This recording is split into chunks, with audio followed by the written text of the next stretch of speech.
Assalamualaikum warahmatullahi wabarakatuh. Waalaikumsalam warahmatullahi wabarakatuh. Selamat malam nih Pak Fajar. Selamat malam Pak Rian. Terima kasih nih Pak Fajar udah mau meluangkan waktunya buat membantu kerja saya. Jadi sebelumnya saya mau menjelaskan nih ke Pak Fajar bahwasanya salah satu tugas kita adalah mewawancarai kepala sekolah sebagai demonstrasi kontekstual kita untuk mencari tahu nih bagaimana seorang kepala sekolah bisa menyelesaikan permasalahan dengan mengambil keputusan di sekolahnya terkait dengan dilema etika. Saya langsung aja ya Pak Fajar. Pak Fajar boleh perkenalan diri dulu ya? Boleh. Bismillahirrahmanirrahim. Perkenalkan, nama saya Fajar Afandi, SPDGR. Saya kepala sekolah di SMP Swasta Islam Terpadu Aduro. Saya sudah menjabat selama kurang lebih sekitar 4 tahun. Mungkin itu aja ya kalau perkenalan sedikit ya. Baik, terima kasih Pak Fajar. Jadi Pak Fajar sekarang masih menjadi kepala sekolah di SMP Islam Terpadu Aduro ya Pak? Iya, betul. Iya, benar. Jadi gini Pak, dalam waktu beberapa menit ini ada beberapa pertanyaan nih yang mau saya tanyakan ke Bapak. Nah, jadi nih selama ini Pak, Bapak menjabat sebagai kepala sekolah, pasti tentu banyak kasus yang sudah pernah Bapak alami lah ya. Baik itu kasusnya ringan, sedang ya kan Pak. Nah, kira-kira kasusnya ini kan ada 2 kategori nih Pak, ada dilema etika sama bujukan moral. Yang saya ketahui tentang ini ya, dilema etika ketika kita bertabrakan antara etika dengan kondisi. Itu kondisi ketika kita ingin memutuskan sesuatu. Sedangkan bujukan moral ketika ada sebuah permintaan dari salah satu anggota yang pada dasarnya hati kita mengizinkan, tetapi dia tidak bisa berdasarkan aturan gitu. Maka dari itu kita juga harus bijak dalam menentukan jawaban dan menentukan keputusan. Nah, mungkin itulah yang saya ingat. Mungkin kalau salah bisa diperbaiki. Nah, jadi menurut Pak Fajar nih, di sekolah Pak Fajar pernah nggak ada kasus yang berkaitan dengan dilema etika? Kalau kita bicara tentang kasus yang berkenaan dengan dilema etika, pasti semua institusi pasti mengalami pimpinannya. Benar. Itu nggak bisa dipungkiri. Misalkan kalau di institusi saya yang saya pimpin itu berkaitan tentang ketika ada guru yang memiliki sebuah uzur, dan uzur itu ternyata tidak difasilitasi sama ketentuan yang berlaku gitu. Jadi artinya kan begini, guru tersebut punya urusan yang urusannya positif. Urusannya positif, dan itu sebenarnya kalau dilihat secara garis panjang tegak lurus ke depan, itu apa yang dia kerjakan itu nanti bisa berdampak terhadap sekolah. Tetapi ternyata secara aturan itu tidak boleh gitu. Misalkan guru tersebut ingin ikut sekolah guru penggerak misalkan. Ternyata di aturan yang ada di institusi ternyata melarang guru untuk terlalu aktif di kegiatan eksternal sekolah gitu. Itu kan dia sebenarnya hal positif yang bertabrakan dengan hal positif. Aturan sekolah itu kan dia disiplin positif gitu kan. Maka dari itu disitulah terkadang kesulitannya kita sebagai pimpinan untuk mencari jalan tengah. Nah itu dia, itu salah satu kasus. Jadi menurut Pak Fajar nih, dalam pengambilan keputusan di sekolahnya Pak Fajar terhadap kasus-kasus yang kepentingannya sama-sama benar, di mana mengandung nilai kebajikan tadi, ini gimana nih cara menjalankan pengambilan keputusannya Pak Fajar?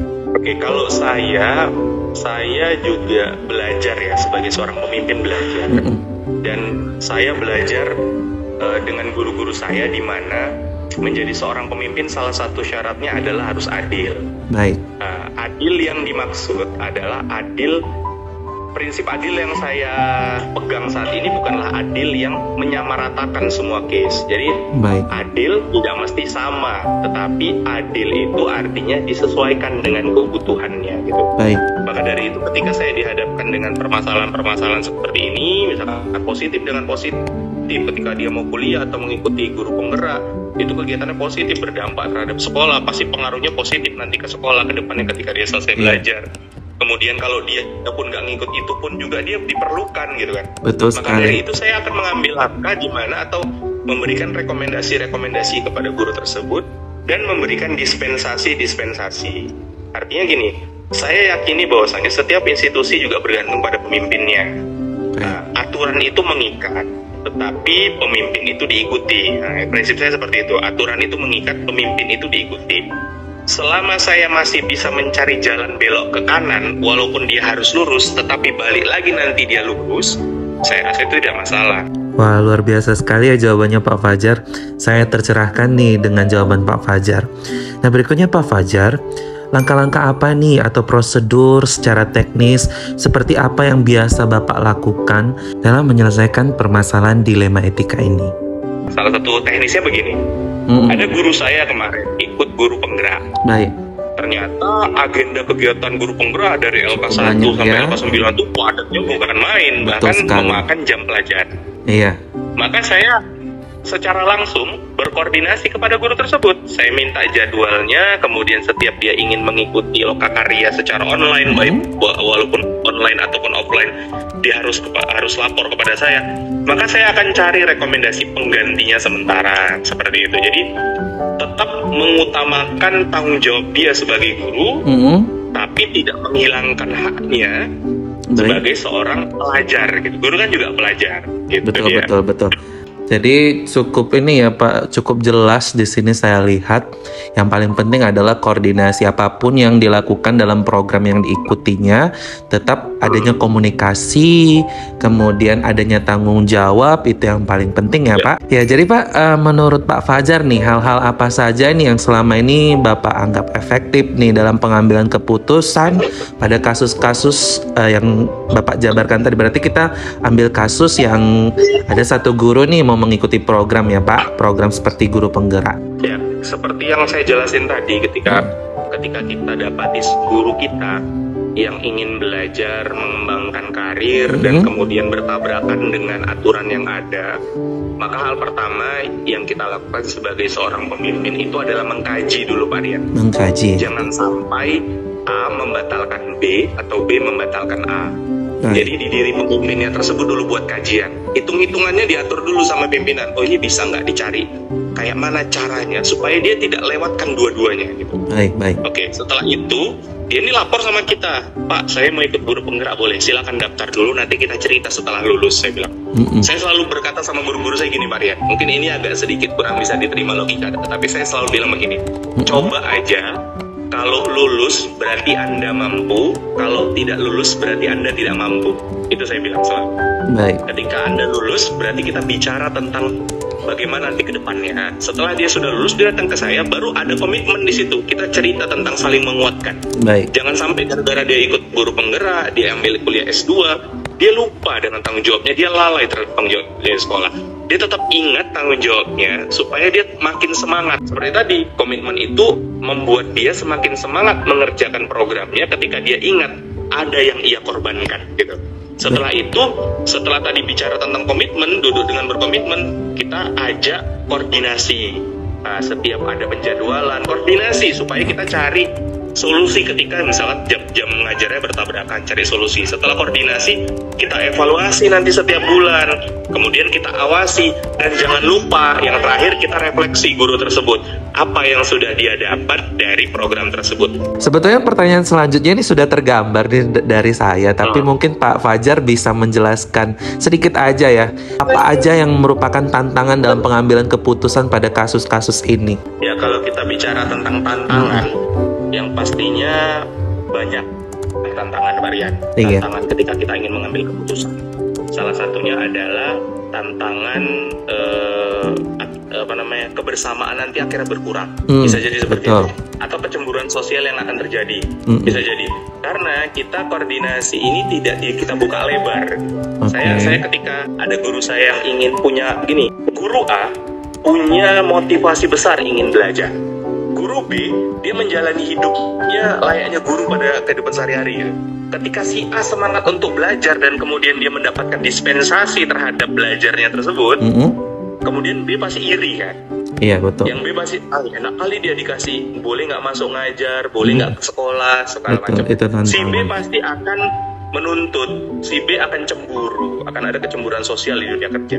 Baik. Nah, terkadang guru yang kita berikan kebaikan ini juga punya problem terhadap ininya dia, terhadap hatinya. Nah, ini guru yang kita beri dispensasi terkadang mau juga dia lalai merasa saya aman kok, kepala sekolah sudah kasih izin. Nah, maka dari itu terkadang saya juga harus tegas kepada guru tersebut gitu, menunjukkan dan betul-betul saya harus dia harus di under control, harus di dalam kontrol saya. Kalau ketika dia memang ada jam untuk lokakarya misalkan atau jam kuliah gitu misalkan kan, saya harus tahu itu jamnya, kapan itu dilakukan. Kalau saya nggak tahu, kemudian tiba-tiba lewat dan akhirnya ada guru yang mengeluh, Pak, si Fulan kemarin nggak masuk kelas gara-gara dia ini alasannya. Nah, itu saya nggak tahu, saya akan tegur guru tersebut karena dia sudah keluar dari koridor komitmen dan juga koordinasi yang saya terapkan. Betul. Seperti itu. Luar biasa, menginspirasi banget jawabannya Pak Fajar ini. Saya banyak belajar nih. Berikutnya Pak Fajar untuk menyelesaikan beberapa pertanyaan lagi Pak Fajar nih. Apakah Pak Fajar nih memiliki sebuah tata kala atau jadwal tertentu dalam sebuah penyelesaian kasus dilema etika ini gitu? Apa langsung menyelesaikannya di tempat atau memiliki jadwal untuk menyelesaikan? Jadi ada tahap-tahapannya ini. Oke, ketika saya dipilih menjadi seorang kepala sekolah tahun 2020, itu saya langsung diminta oleh pimpinan saya membuat sebuah skema langkah kerja seorang pemimpin.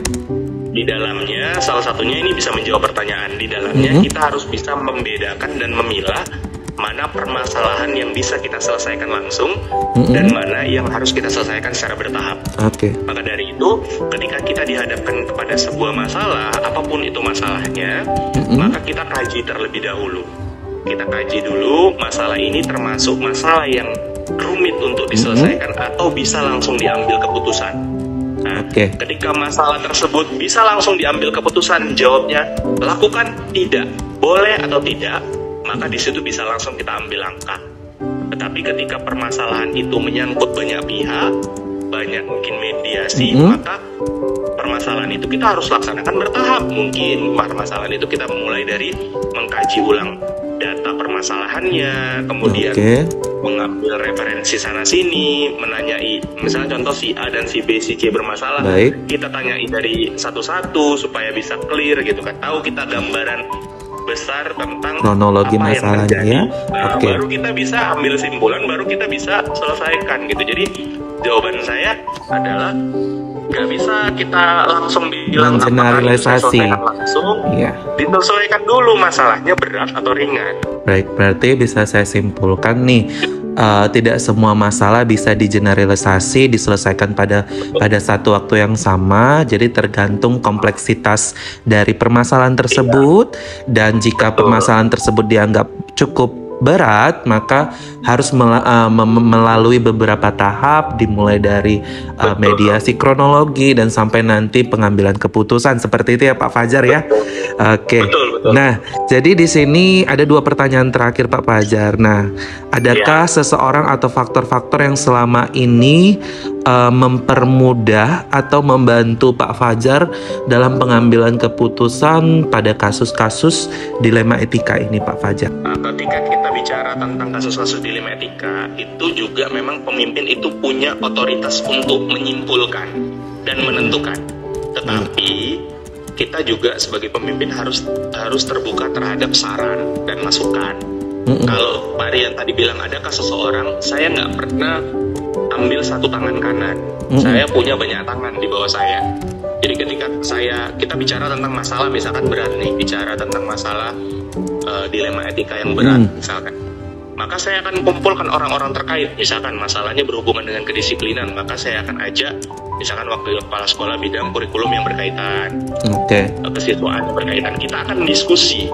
Saya akan terima banyak masukan dari kawan-kawan.